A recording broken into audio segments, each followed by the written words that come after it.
going on, jerk faces? It's your boy Andy, and you're watching Nocturnal Transmissions, brought to you by the Circle of Jerks podcast. It's a conversation you could be having during the day, but having at night. But we're not even having this conversation at night because this is a pre-tape, and we came up with a policy that we weren't going to do pre-tapes for Nocturnal Transmissions because the whole point of doing the live stream is to do it live and to um, it's not have it not have it rehearsed or what have you. Although even when we did the pre-tapes, we kind of did it. We did the one take. We have policy, on the Circle of Jerks podcast where it's just like one take and that's it. Whatever it is, it's there's no do-overs. Yeah, it's live-ish. Yeah, so we're not gonna take. I mean, barring some really, I mean, because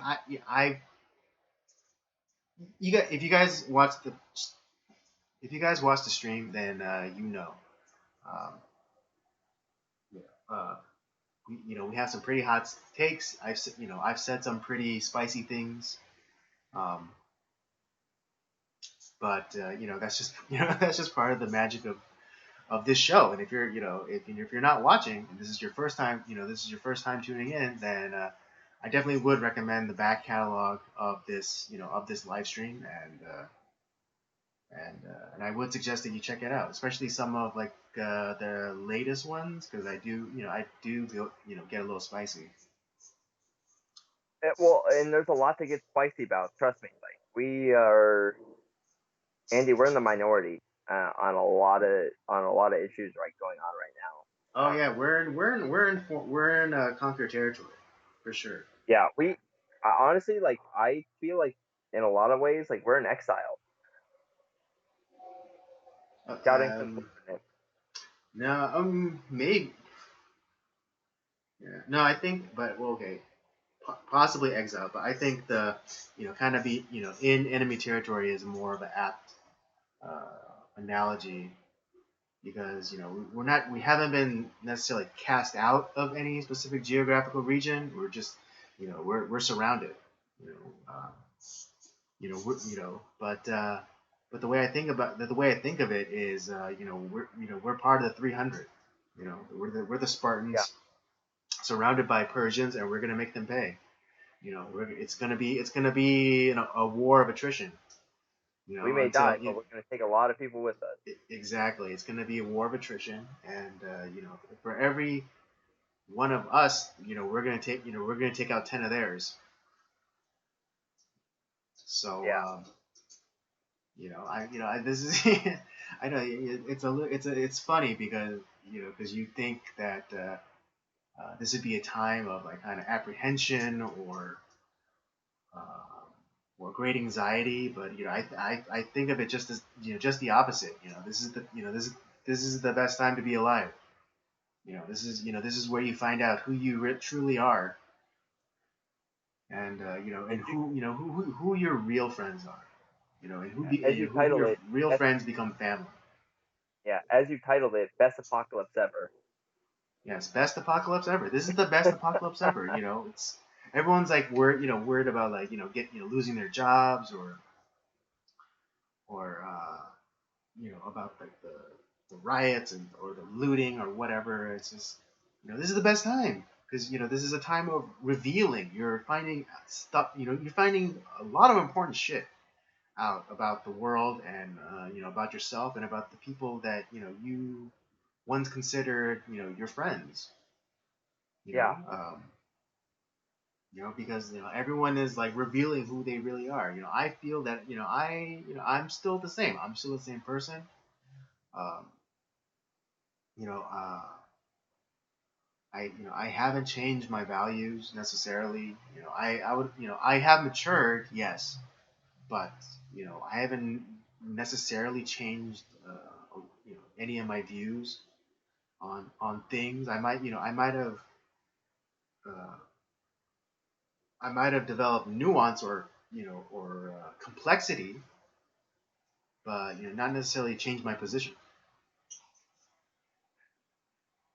I feel like my position on things has been more solidified during Hmm. this time.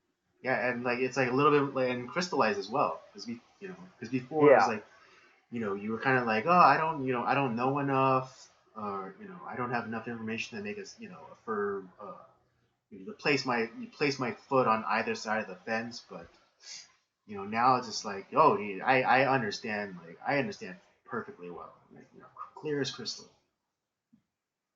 yeah, yeah. Like I said, we've been you and I have been going kind of through a big spiritual battle in a lot of ways. When Hmm.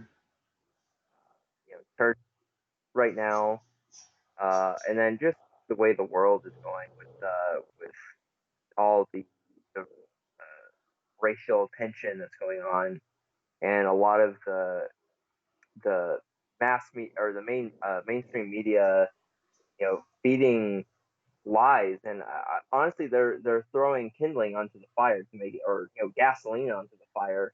It's already there, and it's just uh, and so people who are already like misinformed and easily manipulated are Hmm. being manipulated, and it's creating what we're seeing right now. And when you actually start looking into things, it's like you see the reality. Uh, yeah, and it forces you to obviously, like I've definitely realized who my friends are, the ones I know that I can count on. Uh, that number has definitely dwindled in, Hmm. uh, in recent months, Hmm. but that's okay.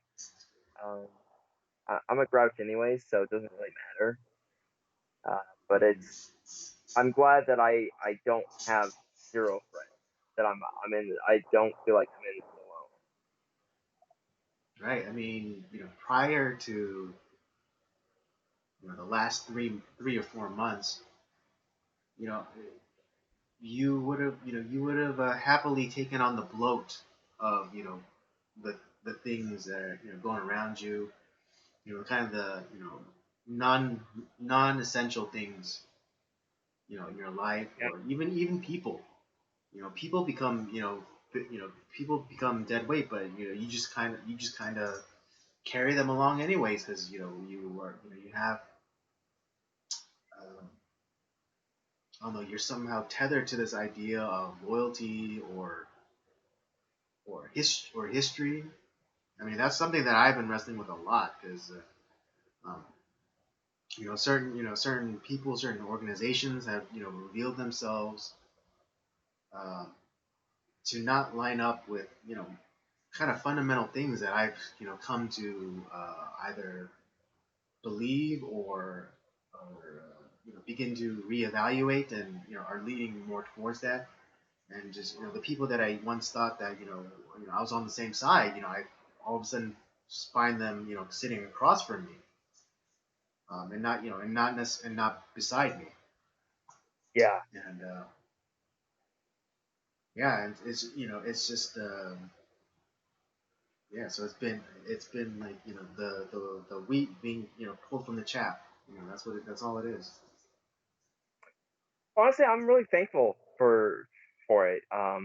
Me, I like the band-aid ripped off just to hear the truth. That's all I want, and truth is being revealed. People are showing where their loyalties lie, and there's a lot of people that are, you know, what does Owen Benjamin say? Like into you know, lollipops and fancy pants, and Mm-hmm. it's Yeah, I mean, that's or the latest term is that they're evacuated. yeah. I mean, and it's really I'm finding a lot more people who I would have I would have never thought um would have been in that category. It's like shit. Um, it's but like I said, there's a few people I know who are my friends who have not been to me, and even though we may disagree, at least they're not stupid. It's Right, or even if they're not necessarily line up with you ideologically, they're at least capable of having a discussion and you know uh, kind of spar with you and work on the ideas, or just just kind of for the fun of it, just work, kind of play with the Yeah. ideas, and not necessarily Well, be tied to the not necessarily tied to the entire thing. yeah, and because Daniel, friend of the podcast, who's been on many times, um, him and I actually disagree on a lot of things, but our 30 years of friendship, it's like, listen, we're gonna disagree, but I know you, like, he's essentially my brother, Mm-hmm. um, and so it's like, listen, like, yeah, I'm gonna disagree with you, but I'm with you. I don't.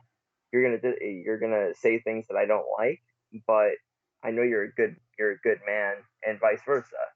Because I Right. know we had we were talking about like some of the topics that we're gonna talk about today, and I was like, yeah, he has a different viewpoint, and I get it. I respect his viewpoint because he's Mm-hmm. actually thought it out. Like he isn't just buying some CNN narrative. Um, and I see where he's coming from. But yeah, I just like being truth being revealed. I'm happy for it. It's been a little painful to be honest, but at the same time, I'm I'm happy for that. It just makes things a lot easier to be honest. Mm-hmm. And I don't feel bad like cutting ties with people who subscribe to evil or just yeah. It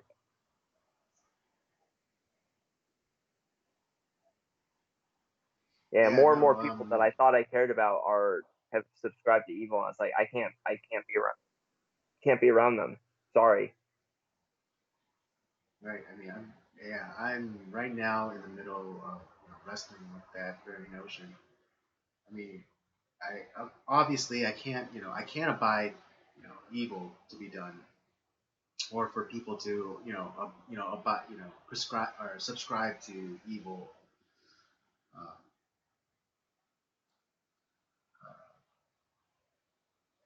but yeah, the notion of being the lone voice of dissent to to kind of put up to be to kind of put up the mirror for them to see what they become, to see what the what evil has done to them. I can't help but wrestle with that notion. But you know some are easier than others. It's just a quick sniff and we're done. But for some others, it's just a little bit more difficult. All right. Yeah. Well, let's why don't we start off with our we have a shit sandwich. We're gonna start off with something fun, right, Andy? Yeah, that's right. Tonight is gonna be a shit sandwich. Yeah, it's just something we came up with just before the show started, because we kind sometimes when we kind of do kind of catch up streams, because like we are off a week or what have you. We kind of load it up with stuff, and sometimes bad some things, sometimes unpleasant things have happened during the week, and we want to be talk we want to talk about it and give you our 2 cents. And so it's like the unpleasant part of what would necessarily what would essentially be a fun show. So and so what is that thing that happens, like it's a shit sandwich. It's Yeah. two good things on the outside and just shit in the middle. So Our buns are fresh, but the meat is rotten. yeah, it's like that month old, it's like that discount deli meat from the Quickie Mart. here's here's 10 pounds of spoiled shrimp. Right, exactly. And there's your Simpsons reference for the show. Oh, right, But cheap meat. yeah, cheap meat. All right, let's get it. Well, what we're gonna start off with is the review of the docu series, The Last Dance. We missed last week, so we're gonna be doubling it up. So we're gonna be doing episodes 2 and 3 this week. Um, Oh, sorry. Oh, and the second episode, it focuses, it kind of it shines a spotlight on Scottie Pippen. Um, I learned a lot about him. Honestly, I didn't really know a ton about Scottie Pippen. right, Uh, so it was kind of like this was a really great episode for me. same. I mean, even though I watch the Bulls all the time, and you know, and I try to catch a lot of their games. I didn't catch all of them, uh, but what games I did watch, they were exhilarating. They were always fun. The dynamic between Michael Jordan and Scottie Pippen was just phenomenal. They were they're they're kind of like Siamese twins.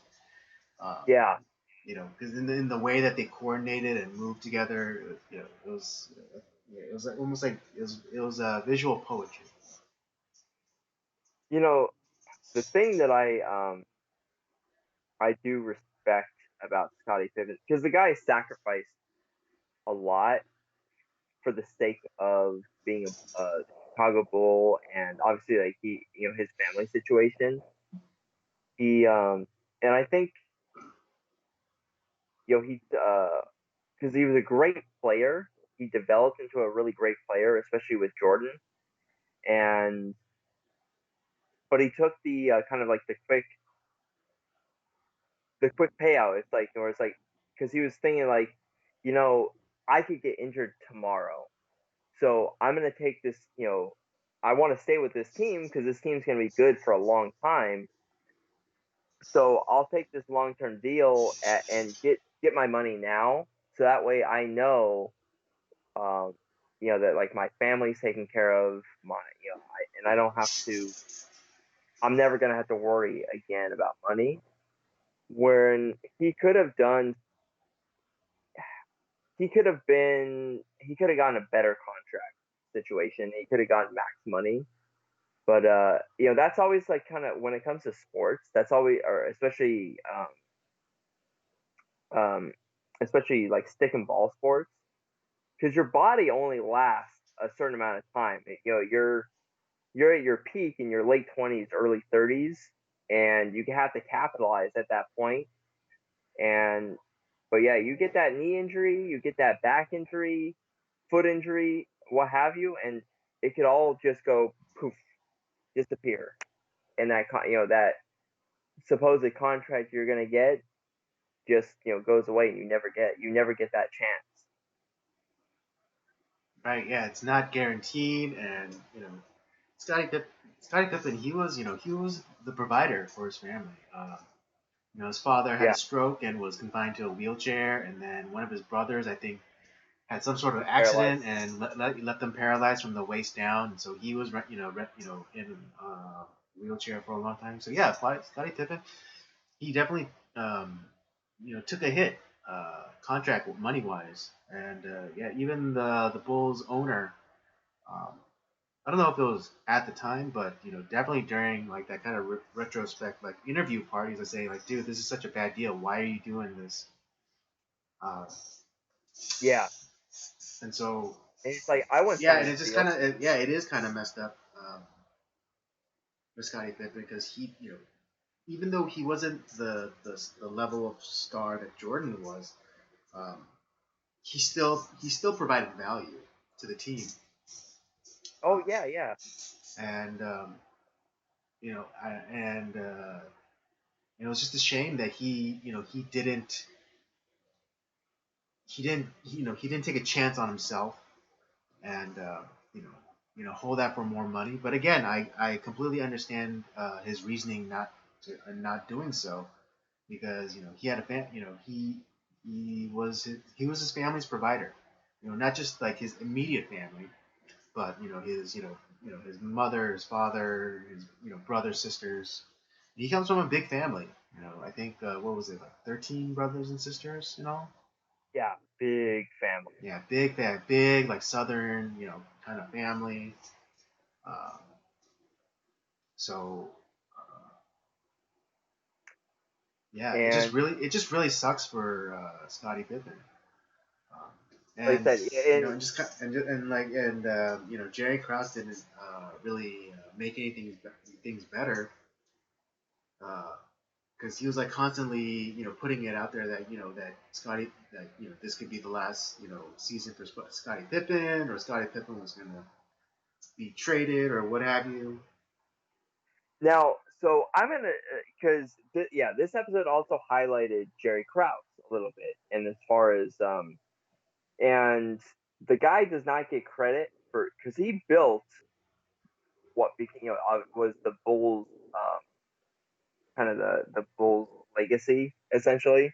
Right, like that was the Bulls like golden age. Yeah, and the thing about that is with general managers they have a really tough job because not only are you're trying to keep the train moving and at the same time you have to manage finances so you can't like just spend and but you're also always trying to look for future talent because you never know your current talent that's winning if someone gets injured you get a bunch of injuries and you don't have anything in the draft or through free agency or trade um you kind of fuck yourself. And that's there's a lot of flash in the pan teams that like maybe they're a one or two off championship winner, but then they don't do anything for a while. But the fact that they were good enough to be to win 6 championships and honestly to be probably the best team of the '90s easily, maybe even the late Hmm. '80s, Mm-hmm. you could argue. Yeah, yeah. In the late '80s, there's I think they still had a little bit of competition with like the Lakers, Yeah, but yeah, definitely for sure in like the '90s, they were the team to beat. They were they were the Lakers from 1998 to yeah. You were gonna have 2000. to go. Yeah, yeah. You were gonna have to go through the Bulls to win the championship. Yeah, for sure. Yeah, it's And so exactly. I kind of like I understand the difficulty Jerry Krause.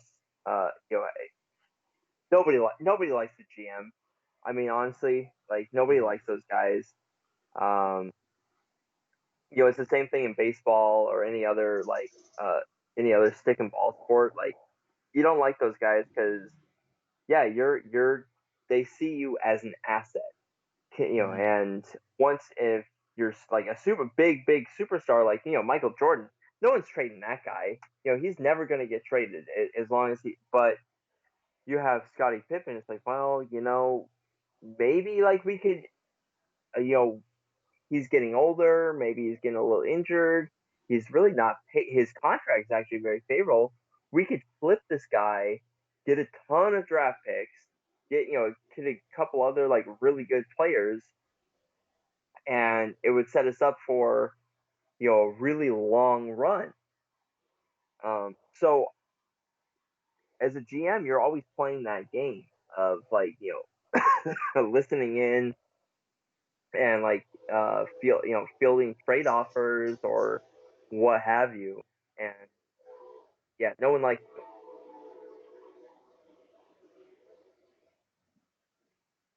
Right. I'm in 100% agree with you. That the GM is the thankless job of professional sports. it. It Um, really is. because people, GMs, they kind of have to have this disconnect with the players. They can't really afford to you know uh, be have that familiarity with them, because they do have to make hard decisions. Right. Because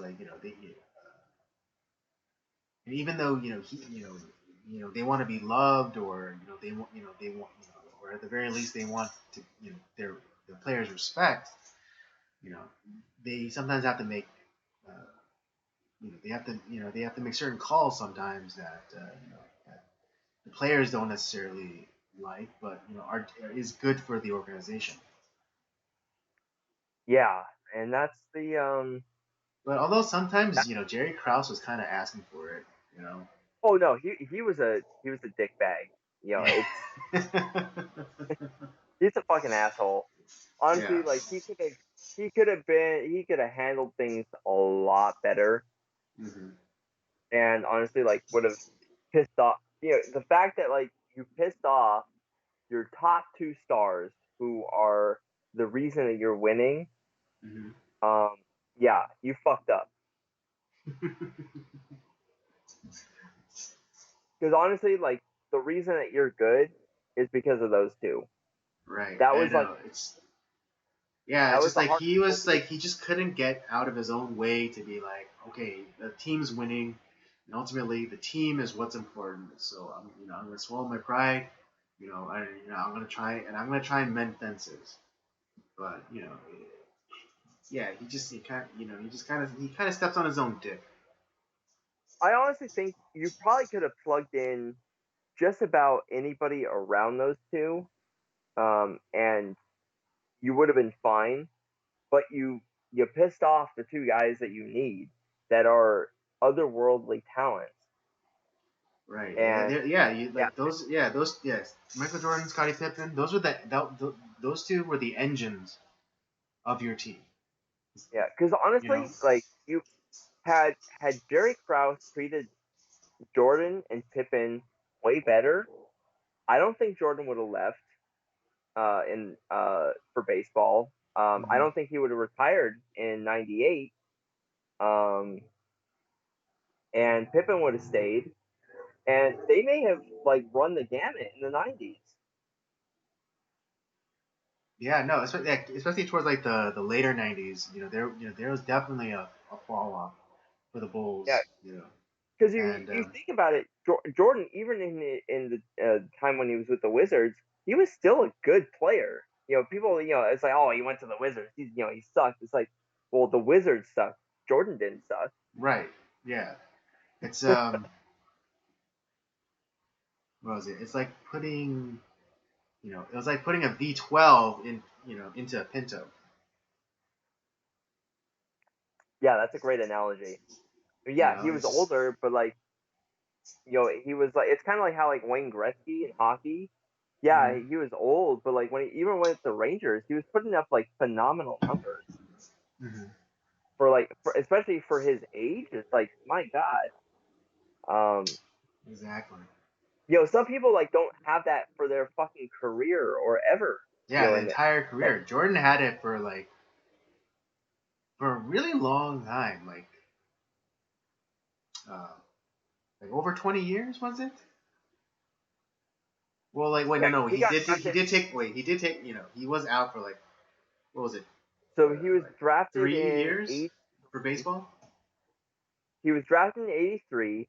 right? He retired in '93 after the third championship, which was '93. Hmm. Went to baseball in '93, '94. The strike happened in baseball, so Mm. he came back, ran, had another three championships, and then retired again until he came back to the Wizards. Mm.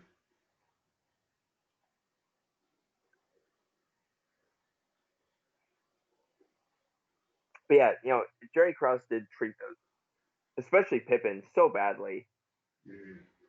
Yeah, I mean that's why he was it postponed his surgery for so long.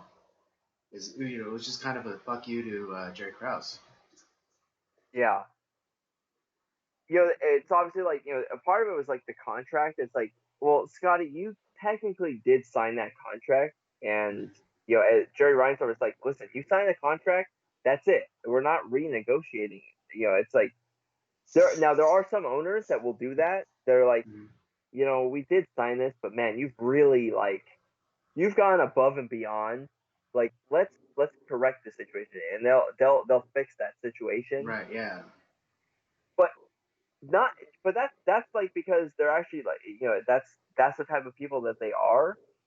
Um, but that's not what Jerry Reinsdorf is. Not that type of guy, and I don't blame him. He doesn't have to be that type of guy. And it's like so. If, for one thing, it's like Scotty signed that contract. He should abide by that contract, and he did it for I think good reasons.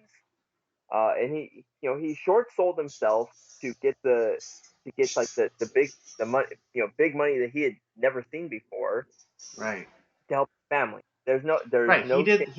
He did the smart move. He absolutely did the smart move, but he just didn't do.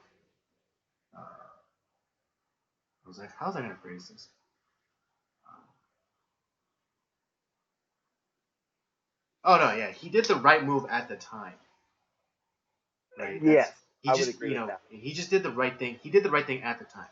It's just he just didn't foresee how he I guess he just didn't again he undersold himself and he didn't see himself becoming such an integral part of the team. Now, but where I think the dickbag move is listen, GMs are always fielding offers like, hey, like what can I get? How can I get Scottie Pippen from you? And it's like, they'll throw something out there. It's like, it's nothing really serious. But the guy was seriously shopping Pippen, and you got to tell people like, hey, listen, we're getting a lot of offers. I'm trying. I am the GM of the team. I have to make it. I have to really look into this because we're getting some really good offers that I can't look away from. I Mm-hmm. just want to give you a heads up. Um, and I think that would have gone a long way. But that's not what Jerry Krause did. That's kind of fucked up. That and I think that's where honestly, like I would have done the same thing as Scotty. It's like, you know what, fuck you. I took a long term short money deal, and you guys are treating me like shit. You're not even telling me like what's going on.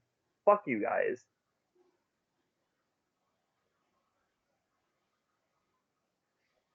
Yeah, absolutely.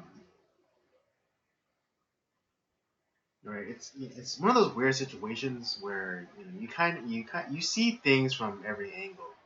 At least especially now, like in retrospect, Scotty did bad because he undervalued himself, and you know, the front office, they did bad because they treated Scotty so poorly.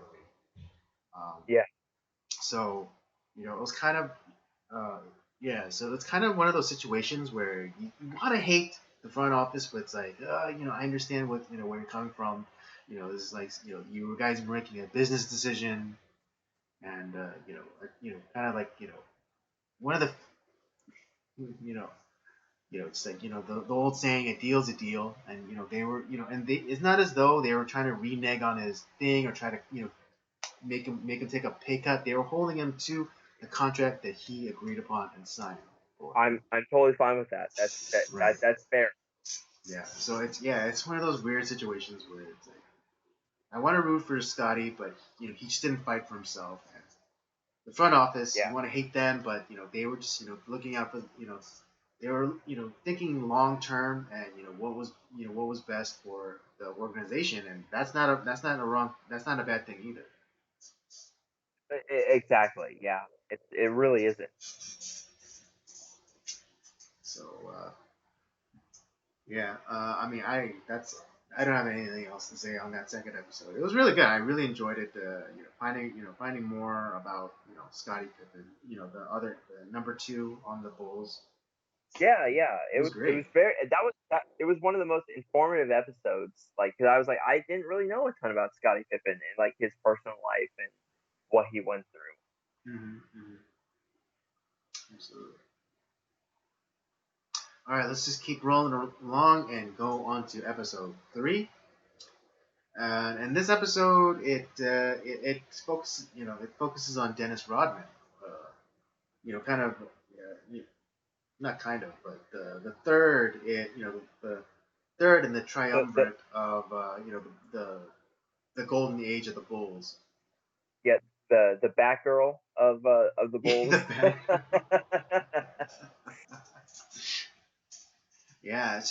It's just very interesting finding out about, or a little bit more about Dennis Rodman. Uh, Rodman he is an interesting guy. I to be honest, yeah, to say the he least. he he, he took a lot of shit, but honestly, I respect him as a player. I think he gets like he's one of the um he started like he literally had to beg his way onto like some like community college basketball team essentially to even get his kind of basketball when people were slinging drugs and doing all sorts of other shit, he's like, I'll just go to the gym, work work out, play basketball, and Right. that's how we Yeah. got. I don't even think he was like even in school at the time. Yeah, he was just Where like on the street. yeah, he's just on the streets and like yeah, he wasn't even like in high school or and he wasn't even attending uh, like community college or whatever. He was just at the gym and he's just playing pickup ball or whatever and it just so happens one of the basketball coaches like, hey, want to play ball? It's Yeah, like, okay. and learning about obviously it went back into the time of his time because he was drafted by Detroit, which is I'll be honest, that was like I really liked that team a lot in the '80s, the Bad Boys. Just I loved the way that they played. Yeah, I totally forgot about the Bad Boys and just how raw and They nasty were that they fucking played. assholes, dude. That team Yeah, was like you either loved them or you hated them. yeah, or or you love to hate them, or you Hated to love them. hated to love them. Yeah. Yeah, But yeah, I completely forgot about those years. and Uh, people forget that Rodman was on that team, and he right? was a Yeah, big. no, yeah, because I think his antics, when he was on the Bulls, kind of like overshadowed, all of the antics when he was on the Pistons. Uh, Yeah, and I think you had bigger, like even bigger personalities than Rodman on the Pistons with Isaiah right, Thomas, which I think kind of Joe Dumars, all those characters. right, yeah. And I think because there were such big names and big personalities already on that team, I think Rodman kind of got lost in the shuffle. But it wasn't until he got traded to the Bulls is when he was he got to be the asshole that that we all cheer for instead of jeered for. And he with honor he took he was kind of like he was the junk man. It's like what Mm, I'm gonna sacrifice myself. I'm gonna make sure that I make life a living hell on the boards for these guys, getting the right. rebounds, Yeah, kind of he he was definitely like sacrificed his body. Like he was a very physical player. yeah, Um, he fucked things up for he fucked things up for like everyone around him. mhm, He was a marvel to watch. mhm. And honestly, I don't think there's been I can't think of any player since Rodman that has been like that. No, like it's no. In terms of like physicality, well, I want to wait. I want to just tap the brakes just a little bit here. In terms of refined kind of physical play, I want to say Stephen Curry. No, not maybe not in terms of attitude, but in terms of I'm like not. kind of refined physical play. Oh, Because Steph okay, Curry I'll give does you really that. does go hard, but it's just more I'll give refined. you that. I would say like he's not at. Yeah, okay, I'll give you that one. I would say like Because the knock on Curry is that, like, he's like soft, or he's not like strong enough, but it's like that's not really true. And plus, he's transformed the game. So Right. he No one has suspected like Steph Curry to be like this phenom, but yeah, he brought like this I kind of like this weird like kind of uh, graceful movements into basketball. so with Steph Curry, because I remember his college career in Davidson, like some no name school that he was a part of, Mm-hmm. and he like I don't know if it was his college career or his like right when he got to the pros. He had this like fractured ankle or whatever, and it's like Oh yeah, there was a this time where just Steph Curry kept getting hurt.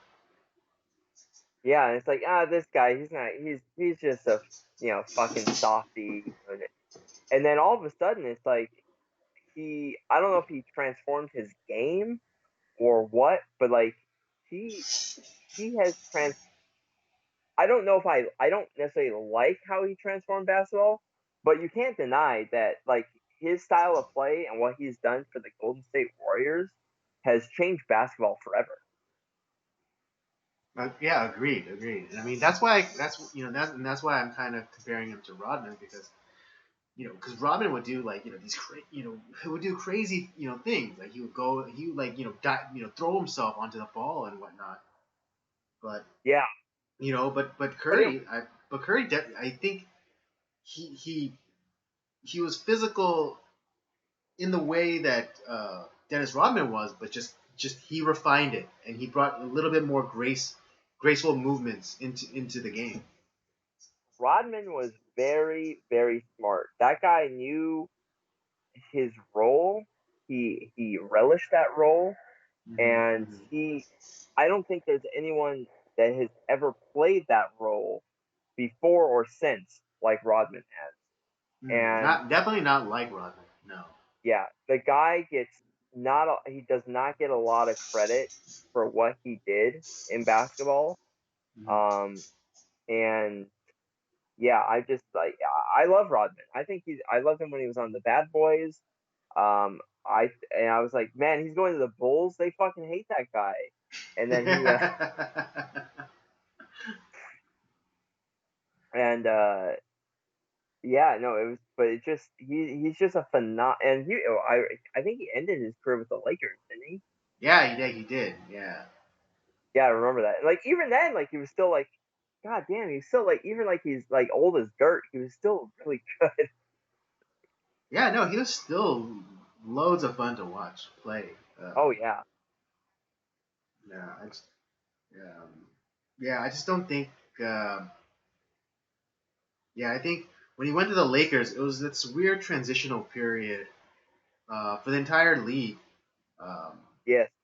and they weren't playing the same, or again, it might. I don't want It to say that definitely. I'm not saying I don't want to say that the players were like losing something, but something was changing. So I will say that the style of play got softer because it was Hmm. because it was after Okay. Yeah. because it was right after that like the strike the strike shortened season in '99 Uh huh. that he went over there. And yeah, the style of play after that strike shortened season, you could tell it was not as physical as it had been during the 80s and 90s. Right. Yeah. And I mean, like, yeah, there was a little less aggression on the court. Um, yeah, and I think I mean, during it's that not like time, that was like one of the last times you even actually saw teams like fight. yeah, Yeah, that because it was honestly like that like one game. It was with the Lakers, and I forget which other team. But yeah, they had players like going to blows. Uh, I will say like the last like big fight I saw in basketball was the Malice in the Palace back in with the Pistons and the Pacers. mm, That changed everything.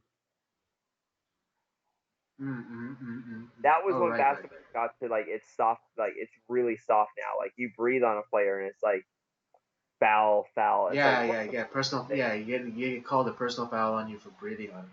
Yeah. In a weird way, it's kind of like soccer, but Yeah, that, and I think that's why I don't like basketball as much as I used to, Hmm. because I feel like, yeah, it's too soft, man. It's a physical, like, it's a rough sport, man. You can't.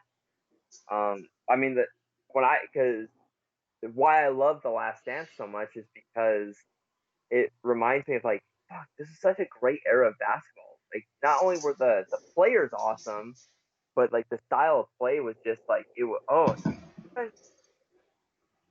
Oh, there was that debate, like when the Golden State Warriors were trying to break the the Bulls win record, Oh and yeah. oh man, this Golden State Warriors team is, better than the Bulls team. It's like they would not have survived in that Right. If era. they, yeah, if if that Warriors team played that like '90s era, Bulls, no, get over yourself. No, Get over yourselves.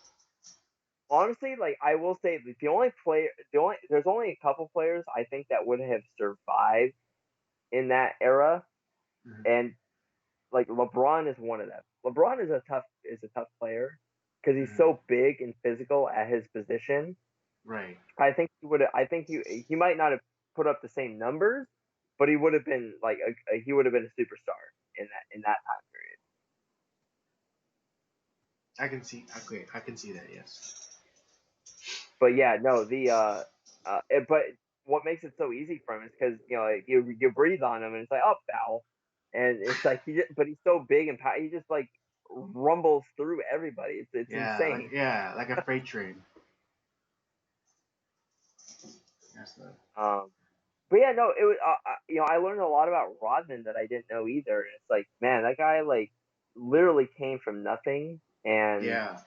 everyone like shit on him for like kind of his like really wacky lifestyle, but it's like, think about it, like he didn't get a chance to have that type of like childhood or adolescence, and so his adulthood, like, it's like when he finally had money, it's like I get a chance to like have all the stuff that I never got before, and so you took advantage of it, and it's like I'm really good at what I do. When I'm on the court, I'm gonna give it everything I have, but man, I'm just gonna go crazy. I'm gonna have fun. you know this is it's a game. This is fun, and that was how he Hmm. lived his life. How he's kind of still lives his life, even though he's out of basketball. Yeah. I mean, he still has like that flamboyance uh, to himself. Even though he's not playing the Yeah, game. I mean, I mean, he practically became, America's unofficial ambassador in North Korea. yeah, essentially.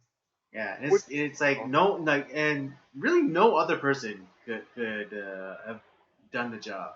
I mean, I know no, he's not officially an ambassador, yeah, but imagine if imagine if the president sent someone more diplomatic, or kind of like you know you know you know you know button down and skinny tie type of representative. yeah. Kim Jong Un would have never talked to the guy. I mean, Yeah, honestly, like, exactly. it's because even hell, even Kim Jong Un, who, probably dead now, who knows? Right, Uh, body double. yeah, who he was like, man, the Bulls are awesome. Like, he knew that, like, like, he loves basketball. He probably like watched the Bulls. Yeah, dude. The guy. No, for sure that he knows him because the dude's my age. We're the same year. Of course, that's insane, dude. I To know. think, I mean, he's like, what am I doing in my life? That guy's running a country. I mean, he's running it shittily, but hey, he's running it. I know, right? It's constantly breaking But down, yeah, but he's running it. but the fact is, like, it's like he got a chance to like meet probably one of his heroes, Dennis Rodman, Hmm. and the guy's like, it's like, hey, I think Dennis Rodman loves America, and it's like, but he also, like, he's appealing to one of his fans, and yeah, he probably got better access than any, like, you know diplomat that we could have ever sent there. Oh yeah, absolutely, no doubt. And I think that's a great testament to, you know, to America, where even though Rodman, came from nothing, he was able to, you know, he was able to get everything. And Yeah, sometimes that has a deleterious effect on people. But even when he fell, you know, he was still appreciative. He was still stumping for America. And I yeah, think that just and I think that just goes to show like what kind of character Dennis Rodman like has, and just the and how it's a testament to what America has to offer for someone who's just willing to be awesome and get guy, it for themselves. yeah, the guy went from being homeless to a superstar, Mm-hmm. essentially. I mean, that's what other country in the history of the world can you say that that's ever happened? I can't. Yeah, I mean, if it happens in other countries, it's I want to say that it's seldom. Yeah, Because I mean, I think like some, in some other countries, the only thing you can think of to get out out of the ghetto is become a soccer star. yeah, Work yeah. on them corner kicks, homie. But yeah, no, it's just an amazing story. Honestly, it made me appreciate Dennis Rodman even more than I already did. Uh, Oh yeah, absolutely. and I'm really like it's we're getting a lot of great information on one of the greatest teams of all time, Mm-hmm. and that's I'm just like I'm like I said I'm really enjoying this docu series, Andy. Like right now, like sports has been kind of like I've been kind of like I've checked out on uh, a lot of sports that we're going to talk about one of my favorite sports that has I think has left me. Um, Baseball is non-existent at this point right Mm-hmm. now, and but I'm realizing that my favorite era was the '80s, '90s, early 2000s when it comes to sports. Yeah, I mean, just, it's all the times back back when we were kids and as young men. Yeah, that was the best time. That was literally the best time. Yeah, because I can remember like my favorite teams were like and obviously I love the Lakers. So like obviously like the Kobe Shaq era. Mm-hmm. Even though like the at the time I hated the Bulls because they were so damn good, but like you can't deny the greatness there. But the '80s you had the Showtime Lakers. Uh, Mm-hmm. for football, the '90s I had the obviously I'm a Buffalo Bills fan, so you had the Jim Kelly era. God, there's so many fucking losses in the Super Bowl, but uh, Mm-hmm. the late '90s. I love the Detroit Red Wings. They were really good in the late '90s. Mm-hmm. NASCAR was really awesome in the '80s and '90s, early 2000s. Um, and yeah, it's just I don't know if it's like if it's just the stars that were there, the personalities, the teams. I don't know what it was about that time period, but I feel like all of sports really grew in that time period. Right. Well, I just think there was a lot more room for potential to be realized. Yeah, Um, and and to and to say the least, current climate, politically speaking, is just it's a killer. It's a potential killer. You know, yeah, because now because like the things that were being said. Honestly, this is the first time me hearing Michael Jordan's say fuck. You Yeah, know, yeah. and that was it was a little bit jarring, but I still enjoyed it because it's like it made him a little bit more relatable. You always saw like the polished Michael Jordan, in like the shoe commercial or the ballpark Frank commercial or the Hanes commercial, you I'll be know. honest. Like I ate those ballpark franks like crazy. Exactly, which just is a testament to the selling power of Michael Jordan, a black man in America. Yeah, Um, what else? What else did he hawk back then? McDonald's. Uh, McDonald's, Cola. Gatorade, Yeah, um, Nike. yeah, Nikes.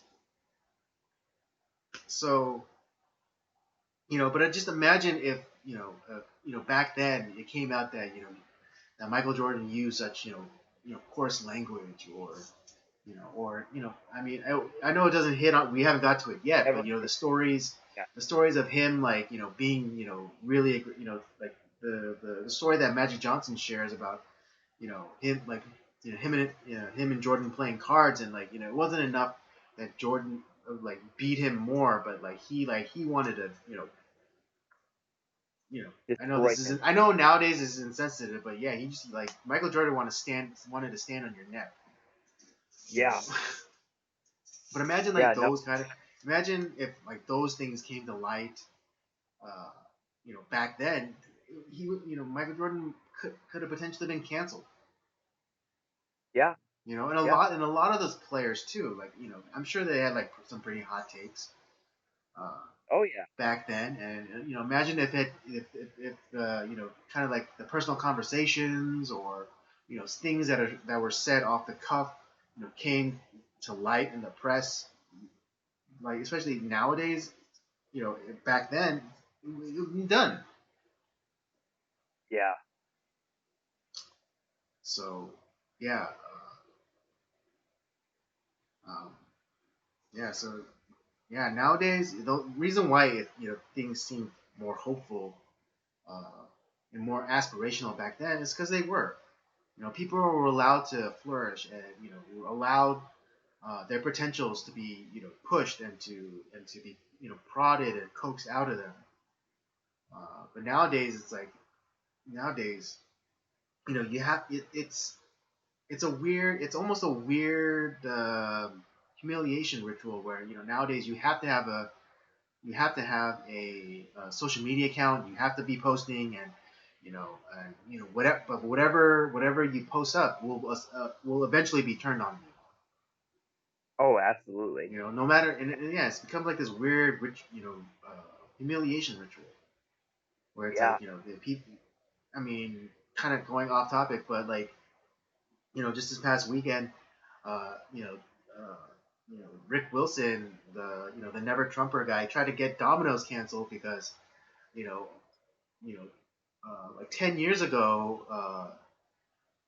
Kayleigh McEnany, now White House press secretary, complimented Domino's, and Domino's like, hey, thanks a lot for the compliment. And Rick Wilson came out and was like, oh, you just killed your brand. And it's like, well, first, and Domino's, I think, came out. And I want to go out and buy like a pie from Domino's, after this response. But they were like, oh, it's sad that thanking a customer for a compliment is seen as political. It's like, oh, I guess that's 2020 for you. yeah. I mean, it made me like Domino's even more. I mean, because I definitely eat there a lot. Hmm. Uh, but now it makes like I respect them even more. It's like thank you for fucking standing up for yourself, for God's sake. I know it's all these brands nowadays that are coming out and like flagellating Environmental. themselves and kneeling and scraping, sometimes literally, to the mob, and it's like once you get that on your knees, they'll never let you get back up. Yeah, But yeah, just imagine if if social media was a thing back then. It's like none of those guys would become the figures that we regard them as today. yeah. And honestly, thank God that that shit wasn't around back Oh yeah. Hmm. Absolutely. then. I mean, anything else you got to add? No, nothing on The Last Dance. Yeah, honestly, you guys gotta watch these episodes, man. They're so good. Absolutely. If you love '90s basketball, and it's like this is you gotta watch this docu series. Right, or you want to see what what the game was like back then. Watch this movie because there's some great archival image, This is archival footage from back this then, is and how you it's just play fucking basketball. This is real yeah. I basketball. mean, you if you'll get inspired. That's a takeaway from this. It's you will get watching them play the game back then with passion and fervor and zeal and attitude. Man, that's the most aspirational thing I've seen in a really long time. Yeah, It made me want to go and pick up a ball and like go shoot around. Work on it my did. Yeah. J's. Um, but yeah, that's our review for Last Dance episodes 2 and 3. I know we saved the rating and stuff for the Wait till last the end. episode, but I'm just gonna put it out there right now and just say highly recommended. Go watch this. Go watch this series. It's great. Um, Well, yeah. should So we? now kind of because we kind of started downshift into that lane into that gear anyway. So let's get on into the news items.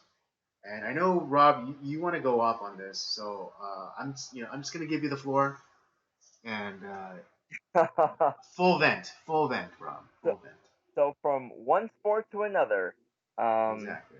Full vent, Rob. Go for it. man, I'm definitely in a.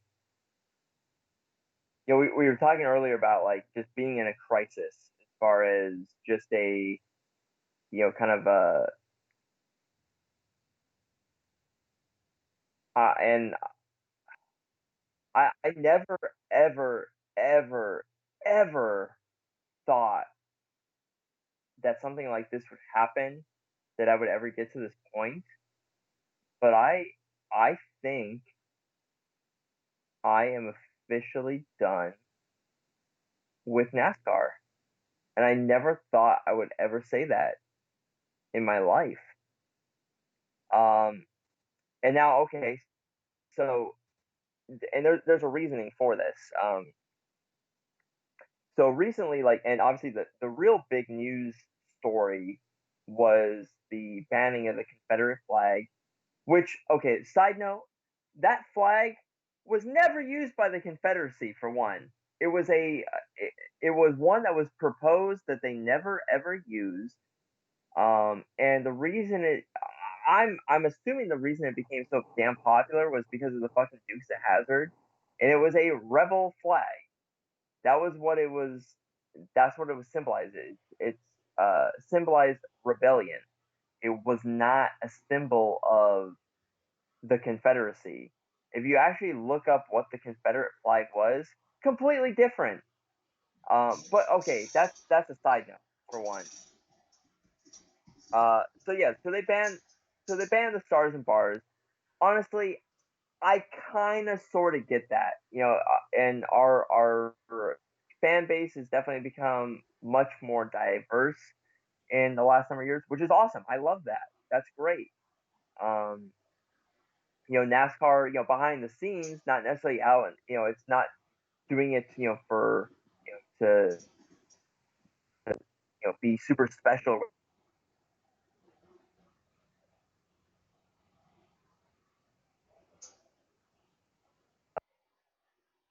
A lot of great engineers, a lot of great drivers, honestly, through this program, and I think it's made the sport better. Great, all those things are great. I understand like why they banned the Confederate flag. I don't agree with it, but you know what? I understand. Where I take offense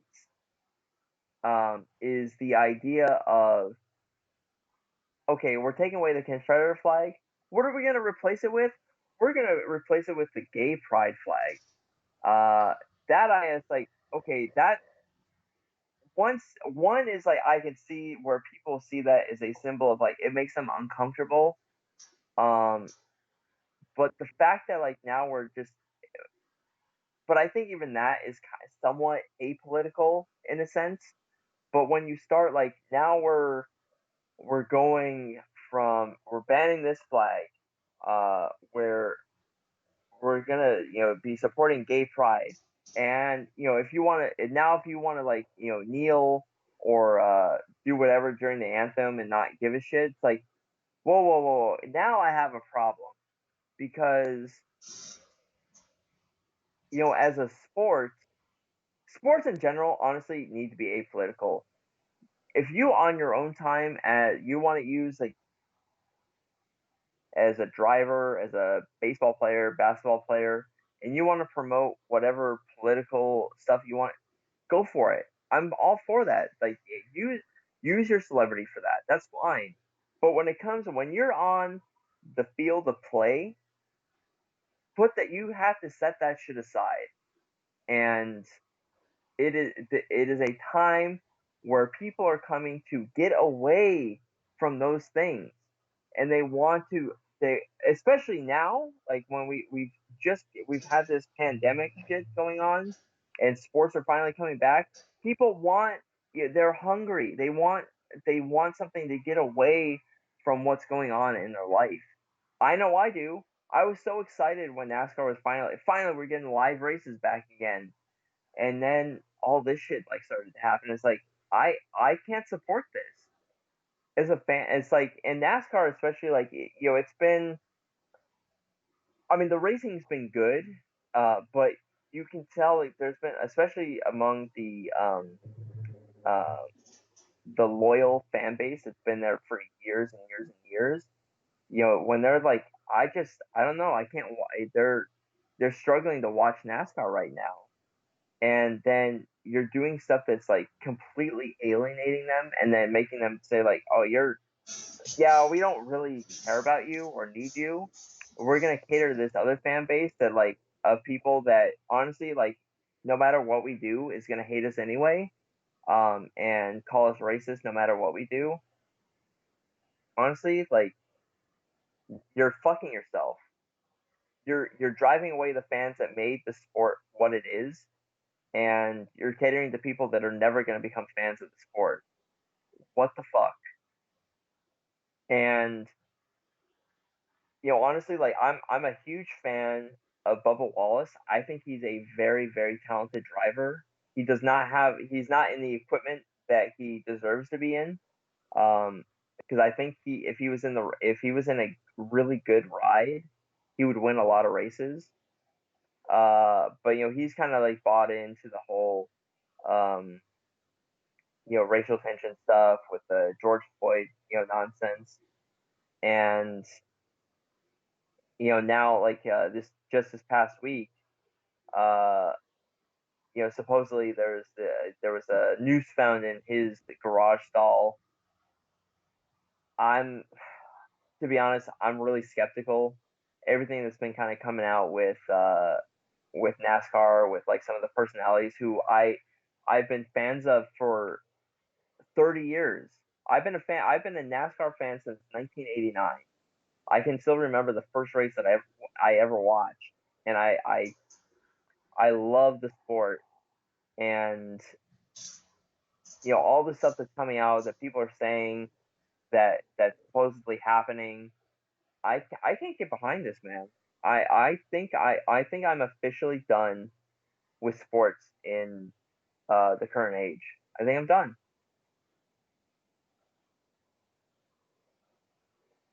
Uh, right? Yeah. I'm You feel fucking better? serious. You feel better, Rob? You feel better? No, not really. But I do need to Say, get at it least out. getting all of that out there. Um, but just quickly for those of you out there, this is what the rebel flag. This is what the Confederate flag looks like. Yeah, the real Confederate. There you go. Yeah, the real Confederate flag. This is what the actual Confederate flag looks like.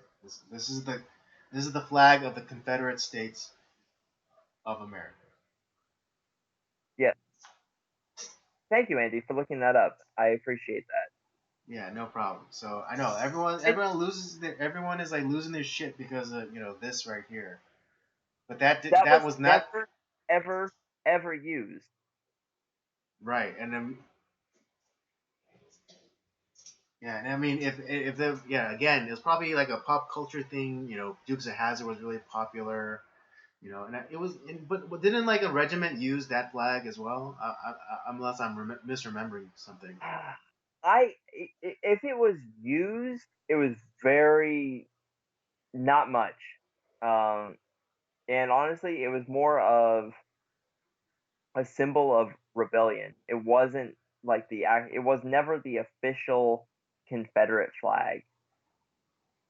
It would have been more of Okay, like, kind so it of was like how like, more like a regional thing then. well, how like we have like the "Don't Tread on Me" flag, Yeah, the and Gadsden flag. how like, yeah, and that like, and how like, yeah, that's a flag, but it's a symbol of rebellion, but it's not the official, United States flag, right? It Hmm. was never like adopted as or thought of as a like national symbol per se. Um, that's kind of how the stars and bars were. Hmm.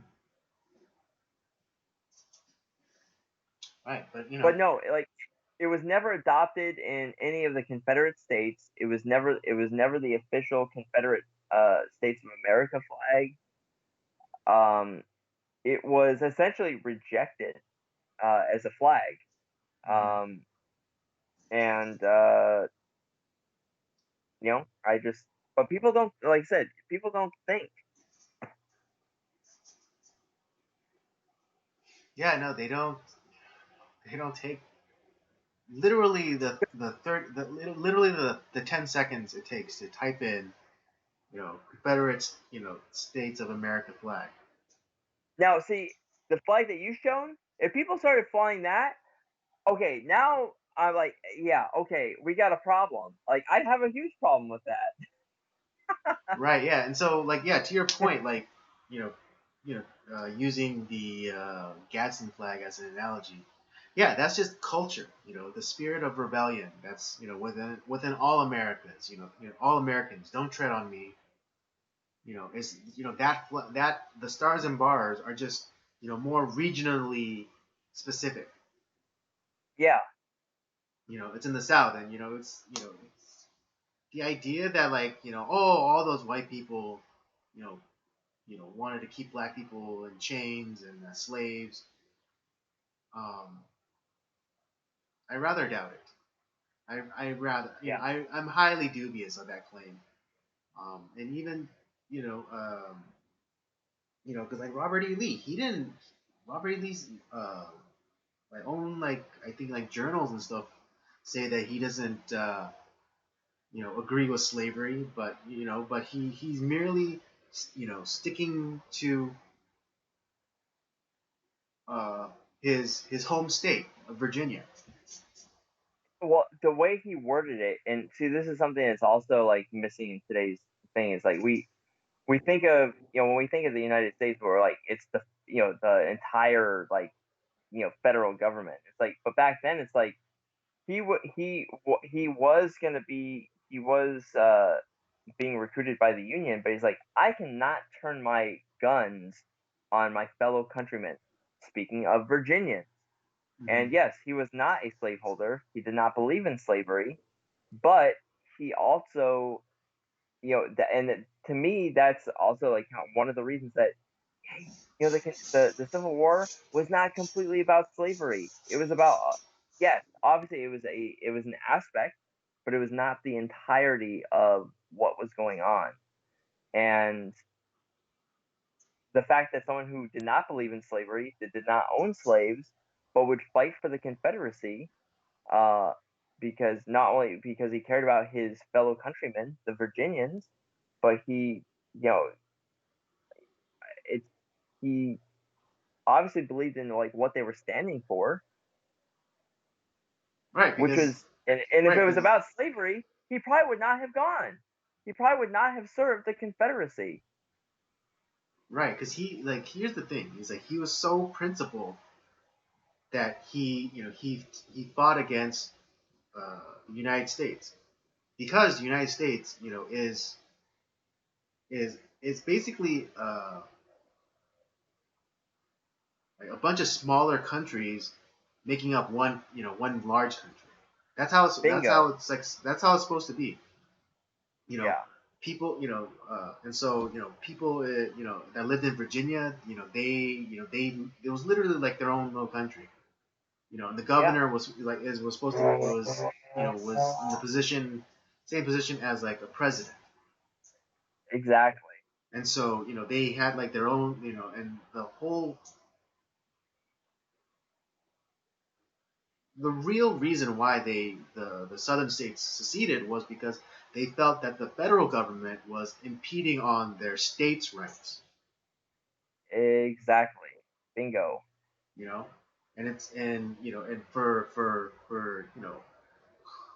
almost 100 years up until that point, it was always things that weren't explicitly laid out in the Constitution was up to the states. And up until that point, the Constitution did not have anything saying uh, anything about slavery. Yeah. And so they were, uh, and I'm not stumping for slavery or whatever, but Yeah. you know, Woo. the, Slavery. yeah, no, I am not stumping for slavery. So everyone, calm your fucking roll. I'm just saying that the southern states were fighting for their right to remain uh, mostly autonomous, you know, uh, mostly autonomous from the federal government.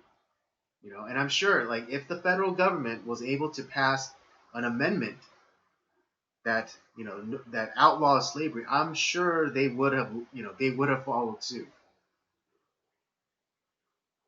Honestly, like the Confederacy was already like the South was actually already moving in that direction, Mm-hmm. but because of the overreach by the Union, it's like you know what, we're done because the the first was the 1860 election was nobody really liked Lincoln that much, Mm-hmm. and just as kind of how we're in kind of a divided time now, no one really liked Lincoln, and Mm-hmm. um, yeah, he kind of made a lot of wild changes that were like, whoa, wait a second, where you don't have that power. Right. Yeah. He was. I mean, we complain about. I mean, everyone wants to believe that Lincoln was like this great president or whatever. Like he was. He was. But Yeah, he did some pretty what's the word I'm looking for? egregious. Uh, egregious things. He suspended habeas corpus. Yeah, He that's insane. Yeah. Did I look it up? Oh shit. Well, I didn't know that we were gonna talk about Lincoln, but let me just look.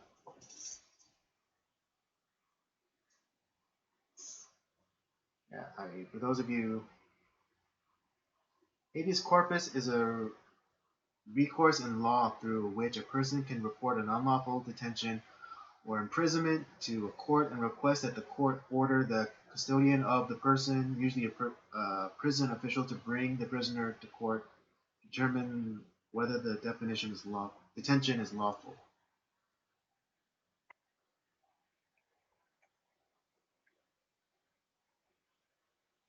Oh, okay, yeah. So basically, uh, Lincoln was saying, yeah, we could just throw you in jail without even being standing in front of a judge and then ruling that you have to go to jail.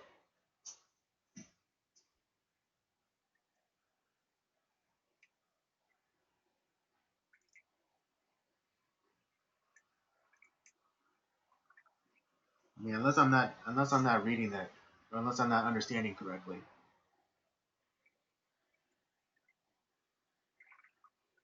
Um,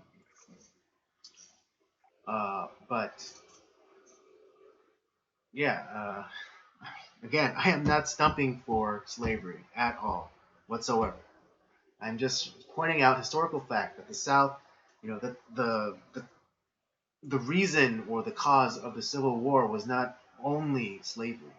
It was about keeping. It was also keeping the country one country. Because the South wanted to. The South did secede to try and form their own country. Um,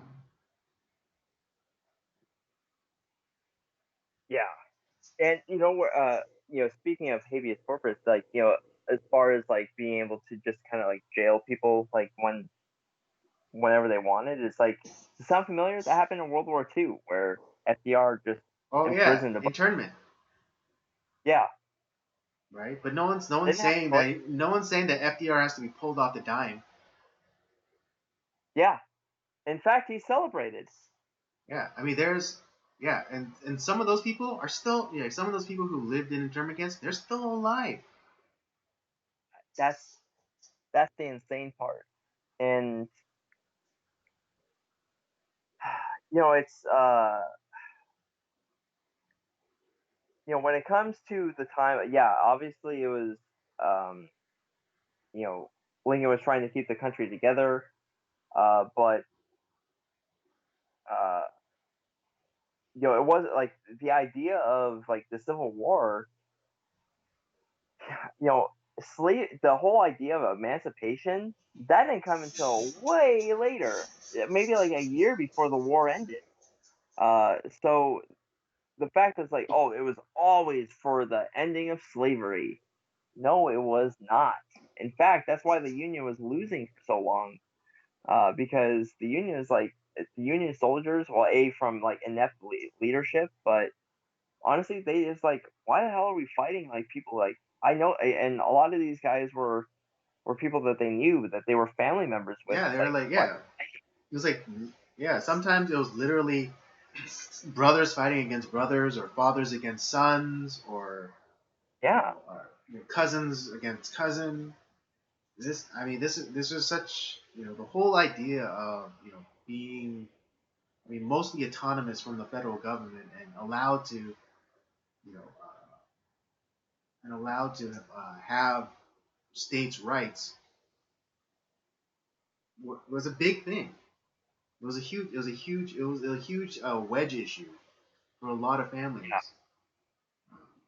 And honestly, like, I don't think since that time, and we never got to see what Lincoln's Reconstruction idea was, Right. um, which actually didn't seem like it was too bad of an idea. It was kind of more of like, all right, it's over with, we're done, and we're back to normal. Right. It Um, was. I think it was a lot of it, or a big part of it was kind of like the pardon that Jimmy Carter gave to all the draft dodgers for Vietnam. yeah, yeah. It's just like, Whereas, okay, this thing happened. It was awful, but we need to get past it. So we're not gonna seek, uh, you know, uh, like litigation or punishment or imprisonment. Uh, we're gonna get on. We're gonna get back on, and yeah, we're gonna try which to is heal. which is the way it should have been. Andrew Johnson fucked that up though. God, he like, if anyone was deserving of impeachment, it was him. He was, um, Also, just as a nice aside, he was a Democrat. oh, you wonder. It's like, and that was like with the first start of racial tensions, where the Ku Klux Klan started, where a lot of lynchings happened, and a lot of the freedoms set by Lincoln at that time were pretty much like, eh, Right? we'll Yeah. talk It's just about that. like, oh yeah, which like state, like, well, yeah, and you want to talk about racist legislation, gun control. That was the start of gun control. Because before there wasn't an idea of it's like, oh, you need to, you can only have a gun that only fires a certain amount or a certain caliber or what have you. The gun. You want to talk about systematic racism? there you go. Let's start with gun control. Let's get rid of all of the gun. Let's get rid of all of the restrictive gun laws because that shit was created to keep guns out of newly freed slaves. Yes, sir. So But you want to hey, talk what about do systematic racism?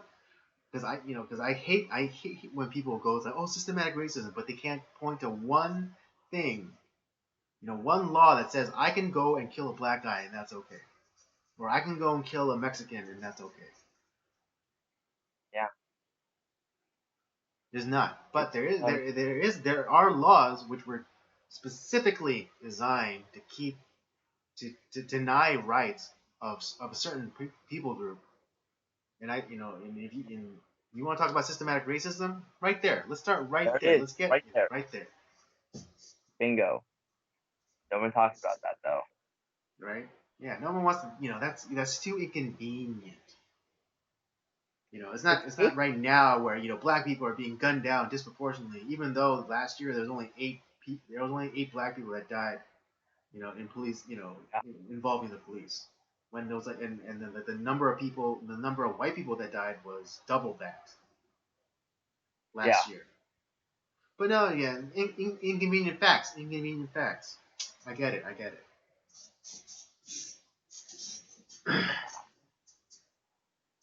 Well, I didn't know we were gonna go on a Civil War rant Yeah, I know, neither today. did I. But that's the beauty. That's the beauty of this live stream. We go where the conversation goes. So, but Very true. speaking of guns, I don't know if you guys have been paying attention at all to what's going on in Seattle, but a new country has formed overnight. In the heart of in the heart of Seattle, The Washington. Confederate States of America. Yeah, or the Soviet Union. So fuck you. That's a Um, very apt description. right? Really, really apt. But yeah, so um, yeah, this pretty much the protests that were started earlier this month, or the beginning of this month actually. Dang, it's only been a month. But kind God. of the protests and the riots and the looting that started in the beginning of this month, have kind of prolonged themselves, especially in this one Seattle neighborhood called Capitol Hill, and Yeah. what was once called the Capitol Hill Autonomous Zone has now since been switched to CHOP, which stands for the Capitol Hill, I think, ongoing protest. Oh, jeez. And I know it's hilarious because uh, I know why they changed the name is because if they stick with Chaz, which is Hmm. the Capitol Hill Autonomous Zone, um, then the president could enact the Insurrection Act and send in the Yep. military. That's what it was, As and he so should. Honestly, as he should have. as he should have. But the president, he's walking a fine line here, because He really is.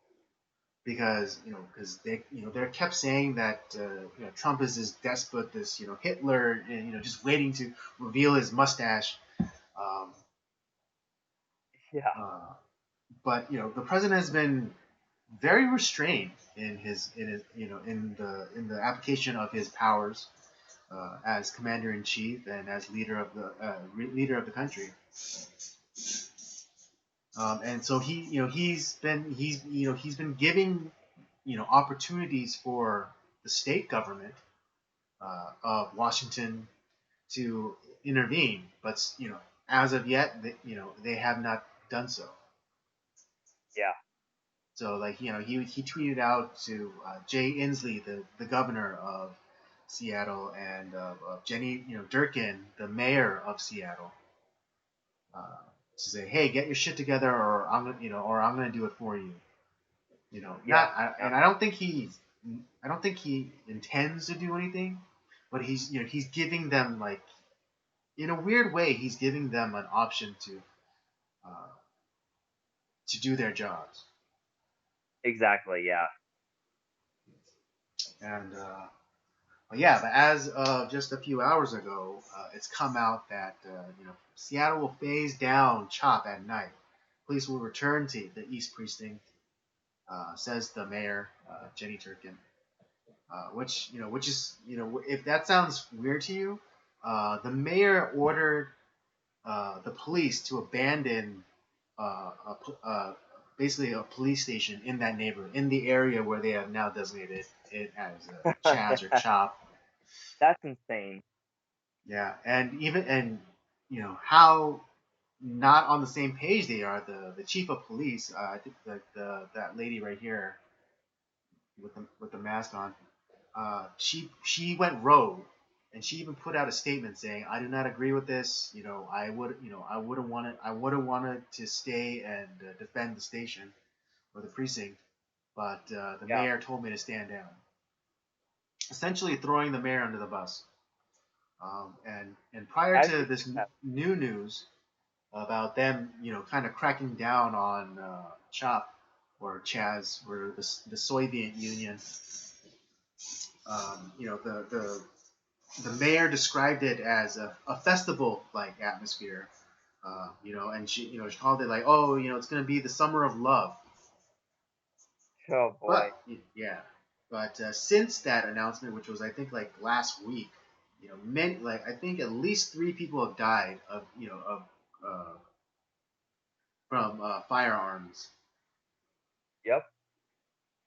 I think just this past weekend, one person died because of a gunshot wound. Yeah. Yeah. There's been a lot of firearm related deaths in the Chaz area. Right, and it's hilarious because what is it? The de facto leader of Chaz, this the SoundCloud rapper Razzmatazz, I think. I think is Yeah. what he calls himself. But yeah, Razzmatazz is Skippity shown dop. on a Twitter Fucking women. video of him giving out AR-15s from the trunk of his car. Yep. No background check, no no no due process to get. He just rolls up on a bunch of kids. And it's like, hey, it's like you guys 18. You guys at least 18, and like they don't even answer like in the affirmative. Yeah. But like he's like, oh, here, and have a gun, and like that guy just like kind of like pointing every not having muzzle control or trigger control. And I mean, last time I checked, they changed the law in Washington State where you have to be 21 to have a gun. Yep. So, so yeah, you have and so you have all this like this slanted coverage of the news, and uh, I say let them have it. Oh yeah. Honestly, all those people that are in there, um, once they finally take that place back over, uh, yeah, they all deserve to be in jail as traitors. Yeah, yeah, and good for them. They won that land fair and square. They did. And They they absolutely did. they deserve that that they deserve that area. Because no one stood up against them. Even when the police didn't do anything, the people in the neighborhoods didn't do anything. Did absolutely nothing. They bent over and spread their cheeks. That's what they did. They Here's just my they house. didn't stand up. They didn't stand up. They didn't push back. It's like have some fucking balls. Like what? They're gonna Yeah, smash your head in. They're gonna smash your head in. Stand up to these guys. They're fucking cowards anyways. If all it yeah, takes is one person to just be an adult and go no, and they would have turned around back around because they don't want footage of one of their like Antifa people or one of the people in that mob uh, killing a resident. right, That's right, bad optics because it'll turn the entire narrative against them. exactly. Because again, they're fucking cowards, and all you have to do is stand up and say, "No, you can't have this area. This is my area. I pay fucking taxes." Right? Yep. And if they kill you, then they kill you. So be it. Right? Because you know what? They threaten you with violence, but they're the ones who are afraid of violence because they know Exactly. that if they like if especially nowadays with cell phone cameras and like if there's ever a footage of black well I don't want to especially at the beginning it would have been powerful because now there's videos of like street preachers being George Floyded out on the street by roving Antifa security squads, and no Yeah, one's acting. No one is acting. sucker But if punching people out of nowhere, and yeah, it's just insane. yeah, I mean now it's like it doesn't make any sense, like because they already have the area. But at the very Yep, beginning, someone's just stood up and said, "No, get the fuck out of my neighborhood." they would Then have. No, they would have backed down. yeah, they would have backed down. But now it's too late. Now it's too late. Now you can't just go. Now you can't retroactively go and say, "Hey, get out of my neighborhood." It's like it's fuck you. It's our neighborhood now. Yep.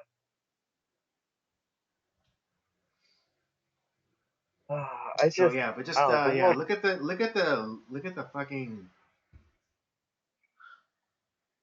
um. Let me read a little bit of this article. Durkin said the city would attempt to phase down nighttime activities in the Capitol Hill organized protest area, known as CHOP, or earlier as Chaz, but would not be using the police to clear the zone. Then what the fuck are you going to be using? Jesus. Rather, Durkin said they'd ask people to leave the area voluntarily at night, offering resources for homeless people and working with community groups to try and cajole people to leave the area, where dozens of tents have sprouted up in recent weeks, along with couches, guerrilla gardens, and graffiti. It's time for people to go home. It's time for us to restore Cal Anderson. That's the park. That's the main park that these people have set up and in Capitol Hill, so it can be a vibrant part of the community, Durkin said. The impacts of the businesses and residents and the community are now too much. Oh, now they're too much. Yep. Now they're too Now they're much. affecting.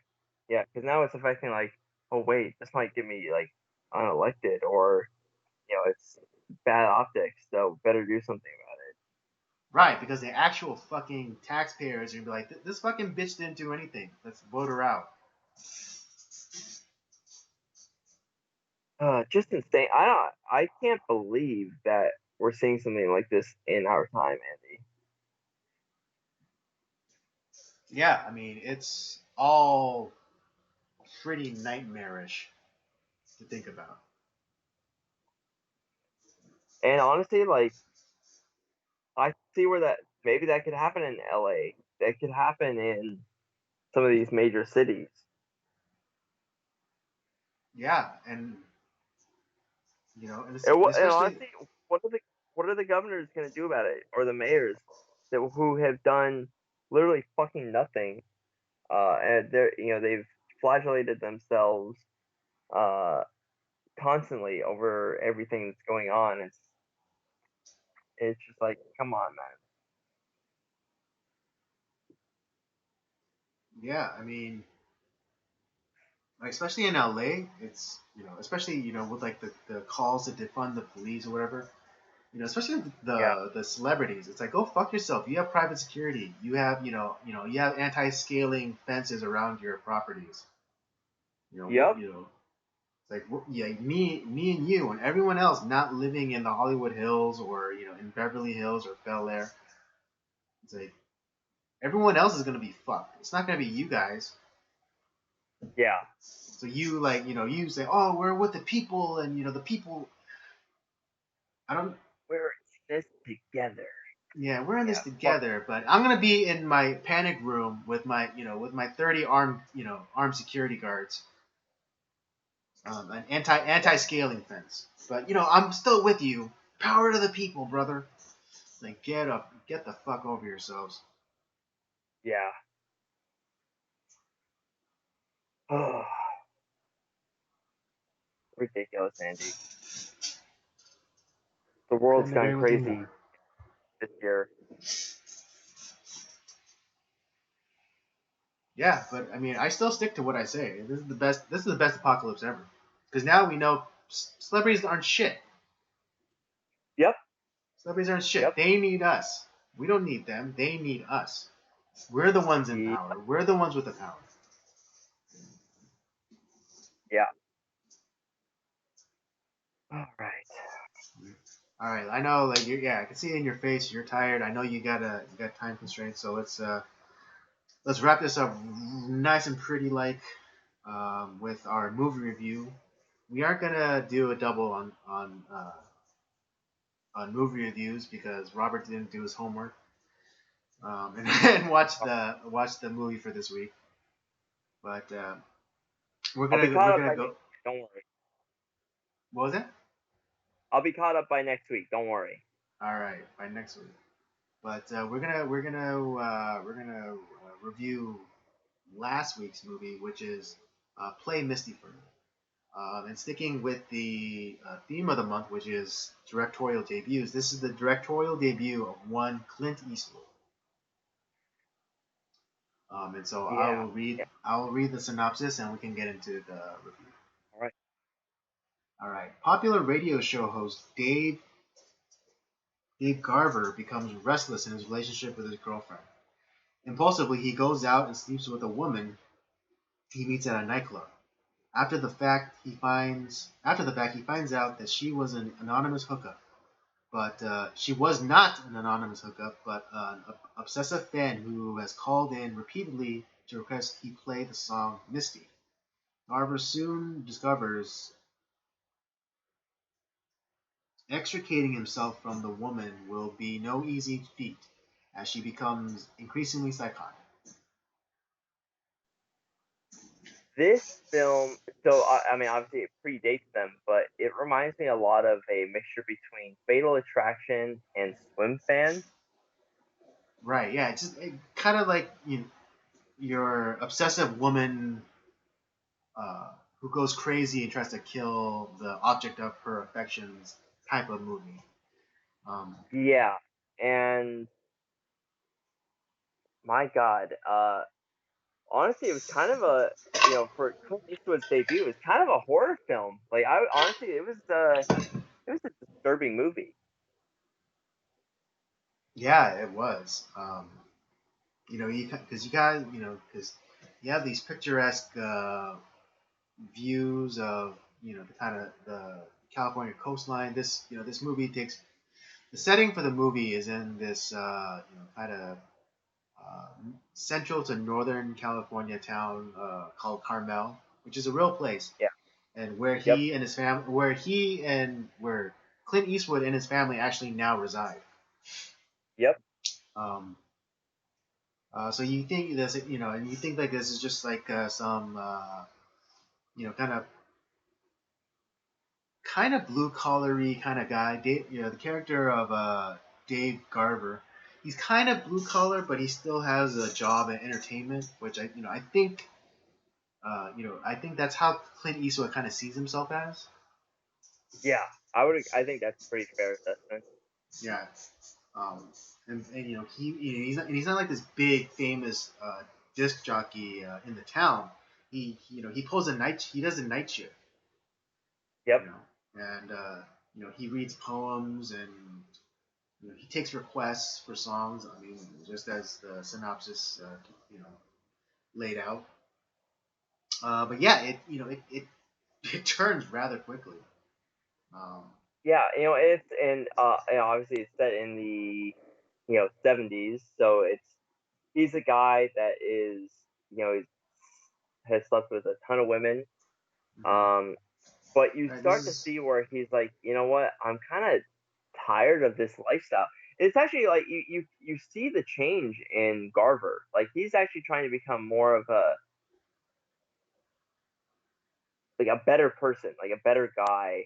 And right. it's He's like, you yeah. know what? He's looking to settle down. He's finding these hookups that ultimately be meaningless to him. He's Because trying to they satisfy in the moment, but they're not. It's not long lasting. right. And he's trying to become more of a man. It's like, yeah, this stuff is not for me. Like it's not satisfying. It's not good. And he's so this insane woman. It's pretty much like the last woman that he ended up sleeping with before trying to reconcile with his one of his ex girlfriends, who's like, Yeah, you're the one that his on again, off again girlfriend. yeah. And you kind of see the character development in Garver, and like he's actually like a good guy. And honestly, like he catered a lot to his stalker a lot, just because he felt Mm-hmm. like he kind of felt sorry for her. Mm-hmm. So he tried to do what he could to help her out. Um, despite like, yeah, she's a fucking nutbag. Mm-hmm. Um, and yeah, so I really liked his character. Um, and the was it Donna Mills is the one that played his stalker, No, I no, no, think. no. She played the girl. Donna Mills played the girlfriend. It was the other girl that was Yeah, Jessica Walter, who yes, plays Evelyn. Yeah. yes, that's right. And yeah, it was she she did a tremendous job. She looked fucking crazy. Right. It was interesting because she throughout the movie she like became less and less attractive to me. 'Cause initially in the first like couple scenes, like, oh yeah, she's cute. But then like there was a scene where she kind of like just shows up at his place unannounced. Hey, Um, yeah, it's like the like kind of crazed look in her face. right, kind of like this is kind of like normal for her to do. And then the scene outside the bar where she calls ahead to see if he's there because she knows that he's there, but he tells like the bartender's like, oh, just tell her I'm not here. And she goes to confront him, and she like they're in the middle of the street, and a car honks at them, and she like flips out on the person. It's like, oh shit, she's one of those. Yep, Right? And then yeah, and then she goes and disrupts the business meeting that he has with like the bigger station, yeah, potentially, yeah, yeah, and just like and like yeah. So, yeah, but I this mean, kudos to Jessica Walter for selling that she was this crazy bitch. oh, man, yeah, that's one of the great acting performances. I mean, she looked nuts, and like you said, yeah, you're right. It's like throughout the movie, it's like she got less and less attractive. Hmm. And Yeah, it's maybe kind of funny now how that. Yeah, it's really funny. It's really funny how that happens because men get characterized as being only like superficial or whatever. no, But man, let me tell you something, ladies. All right, character does count for something to men. it does. And as soon as you reveal that you're like this. insane person who's like who's jealous and controlling and obsessed, then yeah, your looks don't mean shit. Like you Yeah. basically become a We don't care how. troll. You basically become a troll to us. Yeah. I mean, we don't care how smart you are. If you're crazy, no one wants you. Yeah, smart. I can work with. Crazy is Yeah. Um, what were some scenes that that you really liked in the film, Andy, or that you're like, oh man, that was a good scene. Mm. Mm. I wouldn't. I wouldn't necessarily that say that there was. Well, there are, but quickly.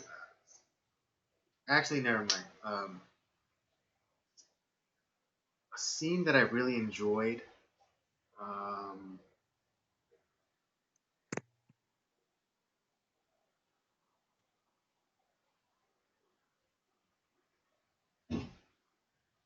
I think I enjoyed the scene as he's taking his ship, and Evelyn calls him and asks for the song. I think I enjoyed that one because it was like the slow. It was the kind of realization that how nuts she was becoming, and it was Yeah. it's like yeah, I'll play the song for you. Or it's like oh like will I see you later tonight? And it's like maybe, and she kind of presses him on it a little bit more, and it's like you kind of see in his face where it's like oh my god, this chick is crazy. Right. So and so like his initial response is to kind of placate her now, and then try and like kind of walk kind of walk backwards out of the situation. Yeah. Yeah. Um, I would say like one scene that I thought um was really good is the towards the end when uh it's revealed that the roommate to his girlfriend, um Annabelle, was actually Evelyn. Right? Yeah, it's like because this is the new roommate, um, Yeah. which they kind of hang the lantern as it were for that when they're at the Monterey jazz festival, and then like the girlfriend's like oh I gotta go because she's like with her old roommates like oh I'm moving out but a new girl's moving in so we gotta you know uh, move But all my yeah, stuff out. yeah, that was and like she kind of like left him clues as to like who she was, or like what she was doing. And yeah, it was just like that was like once that was revealed, I was like, oh shit. I mean, you kind of knew it was coming, but at the same time, it's like you were still surprised. At Mhm. least that's how I felt. Um, and Right. Well, I I was surprised because I didn't necessarily think that that she was gonna be the new roommate.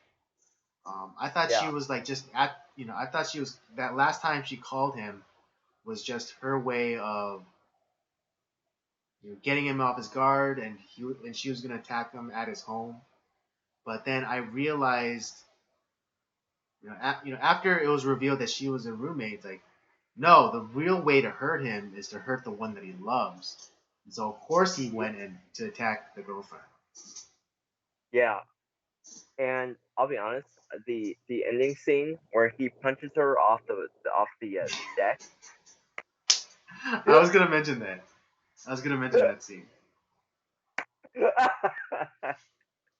Yeah, I I'll be mean, honest, it was we a laughed. little bit anticlimactic because you would think they would drag it out just a little bit with like her like hanging on and maybe like because she went through like the glass like her hands or whatever got cut up so like she was losing Yeah. her grip on the balcony and then she falls to her death.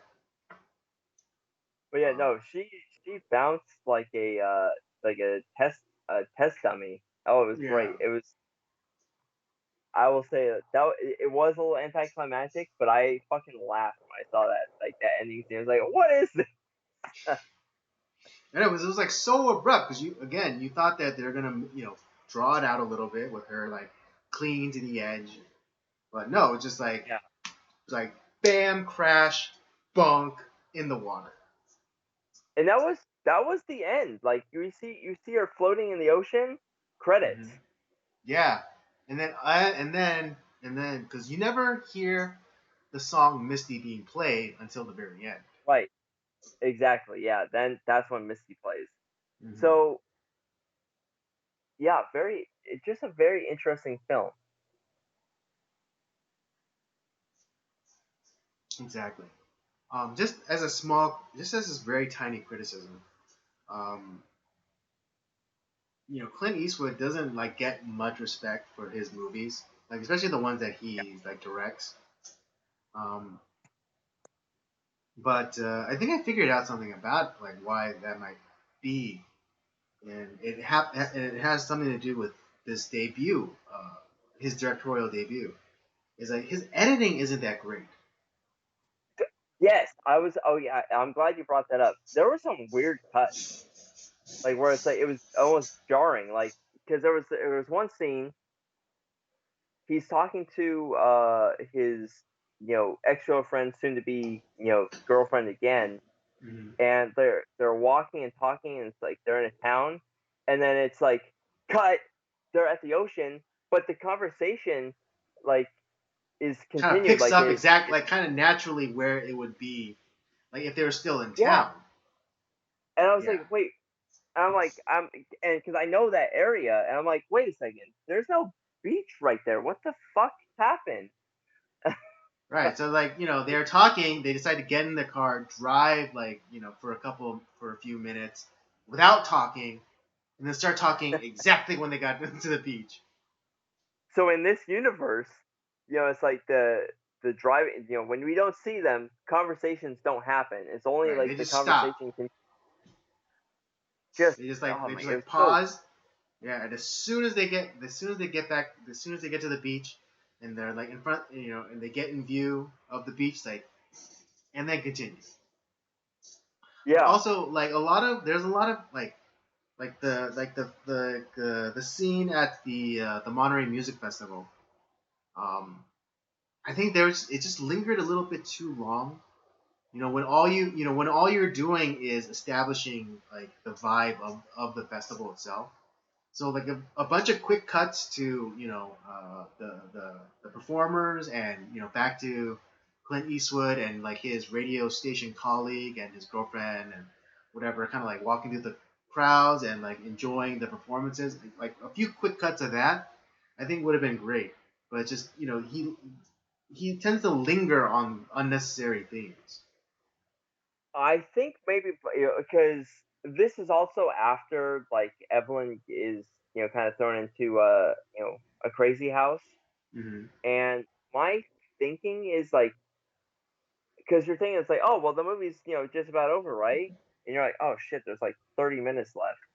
Right. And maybe it's like that scene was left there because it kind of like lulls you into like this like, oh, everything's good, and like it kind of builds up a tension of its in and of itself, because like after he gets on air, that's when Evelyn calls him again, and this is Mm-hmm. actually several months after she tried to kill herself and like nearly killed his housekeeper. Mm-hmm. Right. Well, yeah, okay. Well, that's okay. That's fair. But then I would still say that there are better ways to execute it, and maybe not linger Yeah, so much on like right. But performances and like kind of like walking through the crowd at the yeah, festival. so but I do agree with you, Andy. Like I honestly could have done without that entire scene.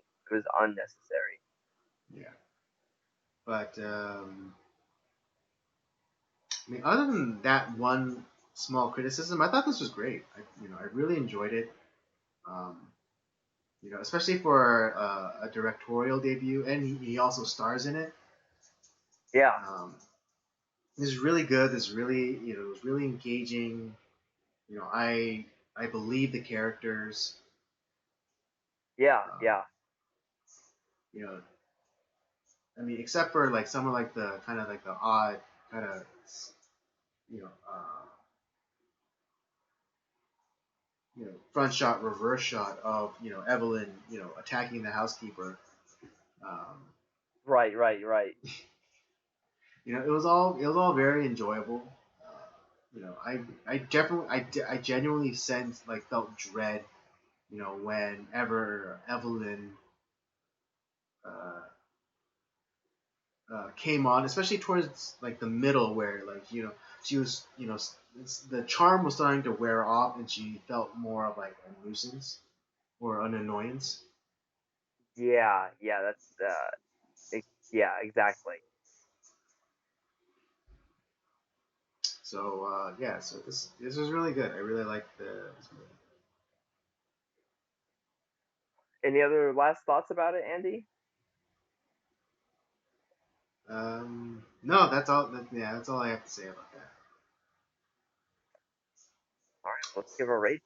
All right, let's give our ratings and wrap this one up. Do you want me to go first? No, I'll go first. Um, I'm gonna give it a. I'm gonna go with a 3. Um, it it definitely has its flaws as we talked about. The editing is a little bit iffy. Mm-hmm. It's a directorial debut, but I do see where like some of those same habits have shown up in his some of his other films.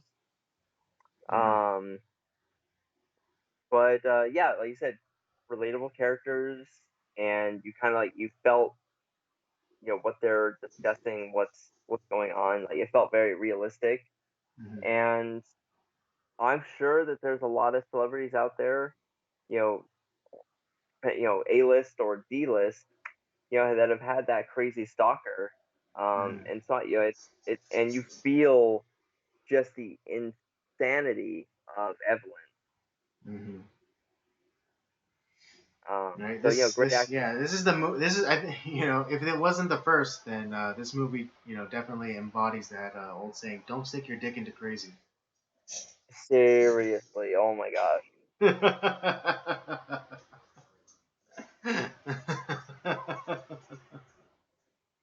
not worth it. Not worth It's it. not worth it. All right. I know. Sometimes it's great. There's nothing like there's nothing like crazy pussy. I get that, but it's not worth it in the end. It's never worth it in the end. Might wake up with a cleaver in your heart. In your heart. Yeah, or rabbits in a boiling pot. Yep. um, as for myself, yeah, I know we have the same rating, but yeah, I'm gonna give this a 3 as well. Um, Still really enjoyable.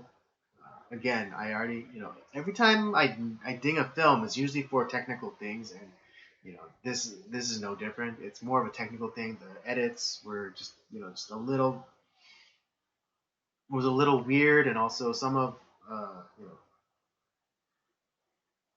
you know this movie, or there were some scenes where it didn't have to go on for as long, and I'm afraid that in Clint Eastwood's long career, no one ever said like, hey, I think we should shorten that scene. Yeah. You know, Um. so Yeah, definitely. But well, I'm glad we agree. It's a good movie. I would recommend it. right. I mean, if anything, I would you know I would, another kind of a slight ding is maybe a more compelling title.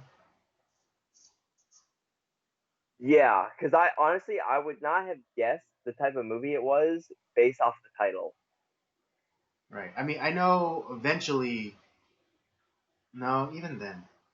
Because I was gonna say, oh, maybe you could have called the movie Annabelle, um, Yeah, but I don't think that I don't. I still don't think that gives you a sense of what this movie uh, it's about.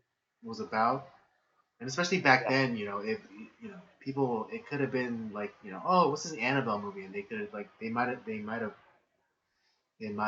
passed on it. But exactly. yeah, something a little bit more compelling title. would have been good. But yeah, that's my last criticism. That's a review for Play Misty for me. Both Robert and I give this a 3. Uh, Still an enjoyable movie, especially if you fancy yourself a Clint Eastwood fan, then would definitely recommend it. Seeing how it is his debut, directorial debut, Not bad. not bad at all. All right, that will bring us to the end of the show. I hope you enjoyed tonight. I did, just so if anything, just because I didn't have to worry about the internet and how all that rigmarole that we were facing just a few short weeks ago. Um, but yeah, I hope you guys enjoyed this episode. Don't forget to join us every Tuesday night live at 8 p.m. ish Pacific Standard Time. Don't forget to check out the library of other shows that we have. The Circular Jerks main podcast, Nocturnal Transmissions, of course. We have a deep library of Nocturnal Transmissions episodes. So go, do check those out. Don't forget, and if you're into old school games like the 8-bit graphics, we Robert has a show, Up by Up Down, where he does playthroughs of classic video games. Don't forget to check out our follow us on our social medias: Twitter at podcastcoj, Instagram at Circle of Jokes Podcast, and Letterboxd at podcastcoj. All right, and with all that said, we thank you one more time, and we'll see you next week.